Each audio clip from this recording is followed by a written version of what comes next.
அனைத்து தமிழ் உறவுகளுக்கும் அன்பு வணக்கங்கள். மானமும் அறிவும் மனிதருக்கு அழகு. பொதுவா இந்த கருத்தை யார் சொன்னது அப்படின்னு கேட்டா, எங்க ஐயா ஈவேரா தான் சொன்னாரு அப்படின்னு இந்த திராவிட கொத்தடிமைகள் சொல்லுவாங்க. இது ஒண்ணு புதுசு கிடையாது. உலகத்தில் இருக்கின்ற பேரறிஞர்கள் சொன்ன சிறந்த கருத்துக்களை எல்லாம் எடுத்து போட்டு அதுக்கு கீழே ஐயா ஈவேரா அவர்களோட பேரை ஸ்டிக்கரா ஒட்டிக்குவாங்க இந்த திராவிட கொத்தடிமைகள்.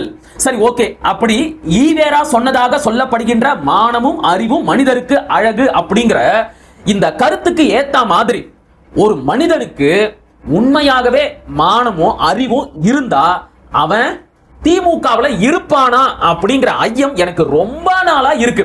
ஆனா இன்னைக்கு என்ன தெரியுமா நடந்துச்சு? அப்படியெல்லாம் நீங்க ஐயப்படவே தேவையில்லை. ஒரு மனிதனுக்கு கொஞ்சோண்டு மானமும் அறிவும் இருந்தா கூட அவன் திமுகவுல இருக்க மாட்டான்னு சொல்ற மாதிரி ஒரு சிறப்பான சம்பவம், சிறப்பான நிகழ்ச்சி இன்னைக்கு நடந்திருக்கு. அப்படி என்ன சிறப்பான நிகழ்ச்சின்னு கேக்குறீங்களா? திமுகவை சேர்ந்த சேலம் மத்திய மாவட்ட ஒன்றிய செயலாளராக இருந்த எம்பி எழிலரசன் என்பவர் இன்றைக்கு அந்த கட்சியில் இருந்து விலகுவதாக அறிவிச்சிருக்கிறாரு. நான் ஏன் இந்த கட்சியில இருந்து விலகிறேன் அப்படிங்கிறதுக்கு அவரு ரெண்டு காரணத்தை சுட்டிக்காட்டி இருக்கிறார். என்னென்ன காரணங்கள் அப்படிங்கறத பார்க்கலாம். முதல் காரணம், திமுக ஆட்சிகளில், நல்லா கவனிக்கணும், திமுக ஆட்சியில் அப்படின்னு சொல்லல, நடைபெற்று கொண்டிருக்கின்ற இந்த திமுக ஆட்சியை மட்டும் அவர் சொல்லல, இதுவரைக்கும் நடந்த எல்லா திமுக ஆட்சியையும் அவர் சுட்டி காட்டுறாரு. திமுக ஆட்சிகளில் தலித்துகளுக்கு பாதுகாப்பு இல்லை, எந்த முக்கியத்துவமும் அளிப்பது இல்லை. இது அவர் வச்ச முதல் குற்றச்சாட்டு. இப்ப இது உண்மைதானே? நீங்க வேணும்னா கடந்த கால திமுகவோட வரலாறை எடுத்து பாருங்க. எடுத்துக்காட்டுக்கு நானே 1-2 சொல்றேன். 1967 அறிஞர் அண்ணா தலைமையில திமுக முதல் முறையா ஆட்சி அதிகாரத்திற்கு வந்தாங்க. அதற்கு அடுத்த ஆண்டே 1968 கீழ தஞ்சை மாவட்டத்துல கீழ வெண்மணி அப்படிங்கிற கிராமத்துல கூலி உயர்வு கேட்டு போராடியதற்காக 44 ஆதி தமிழர்களை கோபாலகிருஷ்ணன் நாயுடு என்கின்ற ஆதிக்க சாதி வெறியன் ஒரே குடிசைக்குள்ள வச்சு உயிரோட தீ வச்சு எரிச்சு கொலை பண்ணான். இது நடந்தது அறிஞர் அண்ணா தலைமையிலான திமுகவோட ஆட்சி காலகட்டத்துல தான். இத்தனைக்கும் இப்படி ஒரு சம்பவம் நடக்க போகுது. இந்த கோபாலகிருஷ்ணன் நாயுடு அப்படிங்கிறவன் கீழ வெண்மணி கிராமத்திற்கு வந்து உன் கிராமத்தையே கொளுத்த போறேன், மரியாதையா செங்கோடி இயக்கத்துல இருந்து விலகி காங்கிரஸ் கட்சியில வந்து சேர்ந்துருன்னு மிரட்டிட்டு போயிருக்கிறான் அப்படிங்கிற தகவலை இந்த கீழ வெண்மணி சம்பவம் நடைபெறுவதற்கு ஒரு மாதத்திற்கு முன்பாகவே அந்த மாவட்டத்தின் கம்யூனிஸ்ட் கட்சி செயலாளராக இருந்த மீனாட்சி சுந்தரம் என்பவர் முதலமைச்சராக இருந்த அறிஞர் அண்ணா அவர்களுக்கு கடிதமா எழுதிட்டார். இந்த கடிதமும் கூட கீழ வெண்மணி சம்பவம் நடைபெறுவதற்கு 15 நாட்களுக்கு முன்னாடியே மார்க்சிஸ்ட் கம்யூனிஸ்ட் கட்சி நடத்திய தீக்கதிர் இதழ்ல வெளியாகிடுச்சு. ஆக முன்கூட்டியே தகவல் தெரிவிக்கப்பட்டும் கூட அன்றைக்கு ஆட்சி அதிகாரத்தில் இருந்த திமுகவும் சரி, முதலமைச்சராக இருந்த அறிஞர் அண்ணாவும் சரி, அந்த கீழ வெண்மணி கோர சம்பவத்தை தடுத்து நிறுத்துவதற்கான எந்த ஒரு ஆக்கப்பூர்வமான நடவடிக்கையும் எடுக்கவே இல்லை.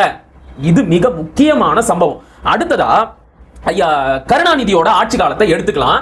1997 மதுரை மாவட்டம் மேலவளவு அப்படிங்கிற கிராமத்தை சேர்ந்த முருகேசன் என்பவர் அந்த ஊருக்கு பஞ்சாயத்து தலைவரா வந்துடுறாரு. எப்படிரா ஒடுக்கப்பட்ட ஒருத்தன் என் ஊருக்கு பிரசிடென்டா வர முடியும்னு கோபப்பட்ட அந்த ஊரை சேர்ந்த ஆதிக்க ஜாதி வெறியர்கள் மேலவளவு முருகேசனை வெட்டி கொலை செஞ்சாங்க. இந்த சம்பவம் நடந்ததும் திமுகவோட ஆட்சி காலகட்டத்துல தான். அதே ஐயா கருணாநிதியோட ஆட்சி காலகட்டத்துல தான் 1999 மாஞ்சோலை தோட்ட தொழிலாளர்கள் ஆதி தமிழ் குடிகள் கூலி உயர்வு கேட்டு போராடியதற்காக திமுக அரசின் காவல்துறையே 19 பேரை அடித்தே கொலை செய்தது. இந்த சம்பவத்தை எல்லாம் நீங்க யாரும் மறந்திருக்கவே மாட்டீங்க. சரி, ஓகே. இப்ப நம்ம ஐயா மு.க. ஸ்டாலினோட ஆட்சியை எடுத்துக்கலாம். இந்த ஆட்சியின் மிகப்பெரிய கரும்புள்ளியாக அமைந்துவிட்ட ஒரு நிகழ்வு என்ன அப்படின்னா வேங்கை வயல் நிகழ்வு. ஒடுக்கப்பட்ட ஆதி தமிழ் குடிகள் பயன்படுத்துகின்ற குடிநீர் தொட்டியில ஏதோ ஒரு கேடுகட்ட நாயி மனித மலத்தை கலந்துருச்சு. இந்த சம்பவம் நடந்து முடிஞ்சு 2 ஆண்டுகள் கழித்தும் கூட அந்த கேவலமான செயலை செய்த குற்றவாளி யார் என்பதை இந்த கையாலாகாத மு.க. ஸ்டாலின் தலைமையிலான திராவிட மாடல் அரசால் கண்டுபிடிக்கவே முடியல. ஆனா கடந்த ஒரு வாரமா என்ன நிலைமை, என்ன நடந்துகிட்டு இருக்கு? எந்த மக்கள் பாதிக்கப்பட்டார்களோ, எந்த சமூகத்தை சேர்ந்தவர்கள் மலம் கலந்த குடிநீரை குடித்து பாதிக்கப்பட்டு அவமானத்தால் கூனி குறுகி நின்று கொண்டிருக்கிறார்களோ அந்த சமூகத்தை சேர்ந்த இளைஞர்கள் தான் குடிநீர் தொட்டியில மலத்தை கலந்தாங்க அப்படின்னு கேவலமான ஒரு விசாரணையை நடத்தி முடிச்சிருக்கு இந்த திமுக அரசு. இதை விட பெரிய கொடுமையை சொல்லட்டுமா? இந்த விசாரணை எல்லாம் நடந்து முடிஞ்சு நீதிமன்றத்திற்கு இந்த வழக்கு தொடர்பான விசாரணை நடைபெறும் போது திமுக அரசு சார்பாக வாதாட வந்த அரசு தரப்பு வழக்கறிஞர் ஒரு விஷயத்தை சொல்லி இருக்கிறார். அந்த நீரை அந்த ஊர் மக்கள் யாருமே குடிக்கல. இதெல்லாம் நியாயமா? நீங்களே சிந்திச்சு பாருங்க. இன்னும் இந்த திமுக அரசு அந்த குடிநீர் தொட்டி வேங்கை வயல்ல இல்லவே இல்ல அப்படின்னு மட்டும்தான் சொல்லல.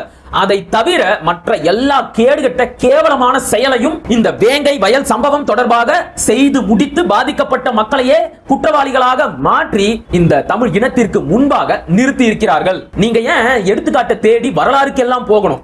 திமுகவிற்குள்ளேயே தேடி பாருங்க. திமுகவை சேர்ந்த ஒன்றிய செயலாளர் ஒருவர் ஊர் திருவிழா நடைபெறும் போது தலித் சமூகத்தை சேர்ந்த ஒரு சிறுவன் கோவிலுக்குள்ள போயிட்டான் அப்படிங்கிற ஒரே காரணத்திற்காக அந்த சிறுவனை பொது வெளியில நிக்க வச்சு சொல்லவே வாய் கூசுகின்ற கெட்ட கெட்ட வார்த்தையில அந்த பையனை திட்டி தீர்த்தார். இந்த நிகழ்வு ஊடக வெளிச்சத்திற்கு வந்து பரபரப்பா எல்லாராலையும் பேசப்பட்டு கண்டிக்கப்பட்ட உடனேயே சும்மா கண் துடைப்பிற்காக அந்த ஒன்றிய செயலாளரை கட்சியை விட்டு நீக்கி வச்சாங்க. அப்புறம் என்னாச்சோ ஏதாச்சோ தெரியல, மறுபடியும் அவரை கட்சிக்குள்ள சேர்த்துக்கிட்டாங்க. ஏன் அவரை மறுபடியும் கட்சிக்குள்ள சேர்த்துக்கணும் சொல்லுங்க? சேர்த்துக்கலாமா? இவ்வளவு சாதி வெறியோடு நடந்து கொண்ட ஒரு நபரை மறுபடியும் எதுக்காக திமுகவில் சேர்த்துக்கணும்? ஏன் சேர்த்துக்கணும் அப்படின்னா, அவரை மட்டும் கட்சியில சேர்க்கலன்னு வைங்க, அந்த ஊர்ல இருக்கிற ஆதிக்க ஜாதி சமூகத்தை சேர்ந்தவர்களின் வாக்கு திமுகவிற்கு வராது. அதுக்கு பயந்துகிட்டு அந்த சாதி வெறியனை மறுபடியும் கட்சிக்குள்ள சேர்த்துக்கிட்டாங்க. அட, ஒன்றிய செயலாளரை விடுங்க, நம்ம அண்ணன் ஆர் ராசாவிற்கு என்ன நிலைமை? அவரு ஆரம்ப காலகட்டத்தில் எந்த தொகுதியில போட்டி போட்டாரு? பெரம்பலூர் தொகுதியில போட்டி போட்டார். 2009 தொகுதி மறுசீரமைப்பின் போது பெரம்பலூர் தொகுதி தனி தொகுதியில இருந்து பொது தொகுதியா மாறிடுச்சு. உடனடியா அண்ணன் ஆர் ராசாவை தூக்கி கொண்டு போய் நீலகிரி தொகுதியில போட்டி போட வச்சாங்க. ஏன்?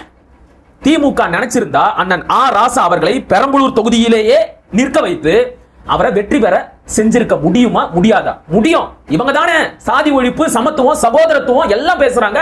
சமூக நீதி அப்படின்னு ஒரு நாளைக்கு மூச்சுக்கு 300 முறை பேசுறாங்க. அது உண்மையா இருந்தா இவங்க என்ன செஞ்சிருக்கணும்? அண்ணன் ஆர் ராசா அவர்களை பெரம்பலூர் பொது தொகுதியிலேயே நிறுத்தி வெற்றி பெற வச்சிருக்கணும். அதை செய்யாம அவரை தூக்கி கொண்டு போய் நீலகிரி தொகுதியில போட்டாங்க. ஏன் போடணும் அப்படின்னா, ஒருவேளை அண்ணன் ஆர் ராசா அவர்கள் பெரம்பலூர் தொகுதியிலேயே போட்டி போட்டாருன்னு வைங்க, அந்த தொகுதியில இருக்கிற ஆதிக்க சாதி சமூகத்தை சேர்ந்தவர்கள் திமுகவிற்கு ஓட்டு போட மாட்டாங்க. இவ்வளவுதான் இவனுங்க இத்தனை ஆண்டுகளாக இந்த தமிழ் சமூகத்தின் மத்தியில் சாதியை ஒழித்த லட்சணம். அடுத்ததா அமைச்சர் பதவியை எடுத்துக்குவோம்.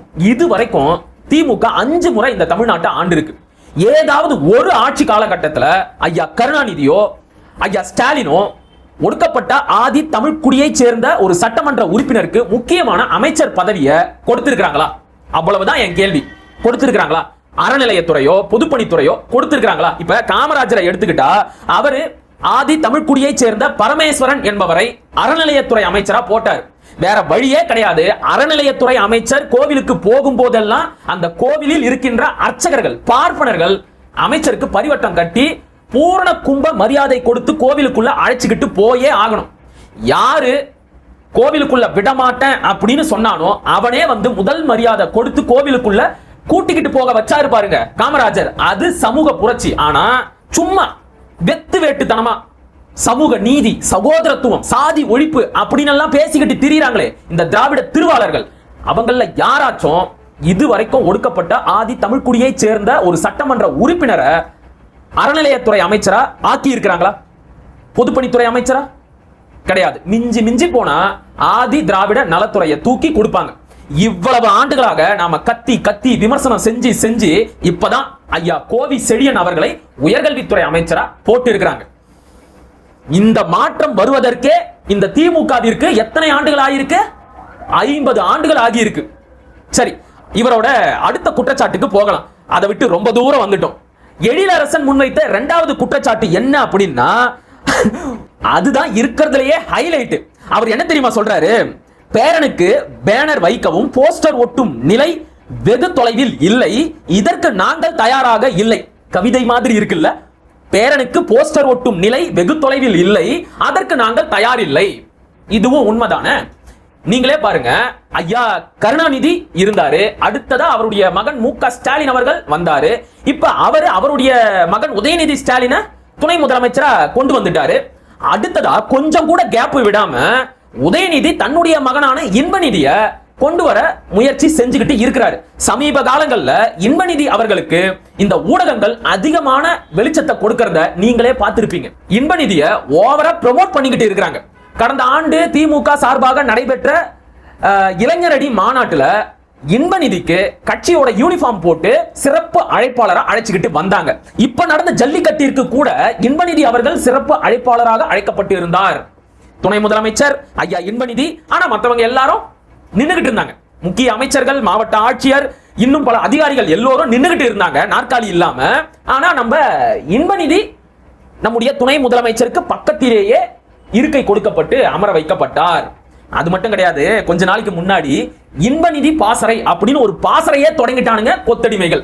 இந்த பாசறையை தொடங்கினதுக்காக ஒழுங்கு நடவடிக்கை எடுக்கப்பட்டு கட்சியை விட்டு நீக்கி வச்சுட்டாங்க அவங்கள. அடுத்ததா இன்னொருத்தர் எங்கள் எதிர்காலமே அப்படின்னு சுவரொட்டி ஒட்டினார். இப்ப சமீபத்தில் நான் சொல்றது எல்லாமே ஒரு 2-3 வாரத்துக்கு முன்னாடி ஐயா வி.பி. ராஜன், முன்னாள் சட்டமன்ற உறுப்பினர், அவர் என்ன பேசினாரு? எங்க ஐயா இன்பநிதியை முதலமைச்சர் ஆக்கிட்டு தான் நாங்க சாவோம் பேசுறாங்களா இல்லையா? அப்ப இதையெல்லாம் பார்க்கிற ஒரு சாதாரண தொண்டனுக்கு என்ன தோணும்? கொஞ்சோண்டு மானமும் அறிவும் இருக்கிற திமுக தொண்டனுக்கு கூட இதையெல்லாம் பார்க்கும்போது கோபம் வரத்தான் செய்யும். அந்த கோபம் தான் எழிலரசனுக்கும் வந்திருக்கு. தெளிவா தன்னுடைய காரணங்களை சுட்டி காட்டிட்டு கட்சியை விட்டு விலகிட்டார். புரியுதா? இப்ப எழிலரசனுக்கு வந்த இந்த கோபம் நாளைக்கு மற்ற உடன்பிறப்புகளுக்கும் வரும். அப்படி வரும்போது திமுக அழிய தொடங்கும். ஏற்கனவே அது அழிய தொடங்கிருச்சு. ஆனா என்றைக்கு உடன்பிறப்புகளுக்கு மானமும் அறிவும் தன்மானமும் சுயமரியாதையும் பிச்சுக்கிட்டு பொங்கி வருதோ அன்றைக்கே திமுகவோட அழிவு காலம் முழு வீச்சுல தொடங்கிறோம். சரியா? இதத்தான் அண்ணன் அடிக்கடி சுட்டி காட்டுவார். ஒருவன் அடிமையாக இருக்கிறான் என்பதை உணர்த்திவிடு, பின்பு அவனே கிளர்ந்து எழுந்து புரட்சி செய்வான் அப்படின்னு அண்ணன் அடிக்கடி இத மேடையில சுட்டி காட்டுவார். அதுக்கு ஏத்த மாதிரி டே உடன்பிறப்புகளா, நீங்க எல்லாம் கருணாநிதி குடும்பத்திற்கு கொத்தடிமையா இருக்கிறீங்க, அந்த குடும்பத்திற்கு தான் அடிமை சேவகம் செஞ்சுக்கிட்டு இருக்கிறீங்க, தயவு செஞ்சு திருந்துங்கடா அப்படின்னு கத்தி கத்தி பேசினதுக்கு ஒரே ஒரு உடன்பிறப்புக்கு உணர்வு வந்து கட்சியில இருந்து விலகி இருக்கிறாரு. கூடிய சீக்கிரம் மற்ற உடன்பிறப்புகளுக்கும் இந்த தன்மானம், சுயமரியாதை, மானம், அறிவு, இந்த உணர்வுகள் எல்லாம் ஏற்படும். அவங்களும் கட்சியை விட்டு கூடிய சீக்கிரம் விலகுவாங்க. அந்த கண்கொள்ளா காட்சிகளை எல்லாம் நாம் பார்க்கத்தான் போகின்றோம். சரியா? மீண்டும் அடுத்த காணொளியில் சந்திப்போம். அதுவரை இணைந்திருங்கள். இது உங்கள் நெற்றிக்கண், நான் உங்கள் மகிழன். படிப்போம், பகிர்வோம், பயன்பெறுவோம், கற்போம், கற்பிப்போம், களமாடுவோம். தமிழ் வெல்க, தமிழர் வாழ்க, தமிழ்நாடு வளர்க, தமிழ் தேசியம் மலர்க, மலர்க, மலர்க. நன்றி, வணக்கம்.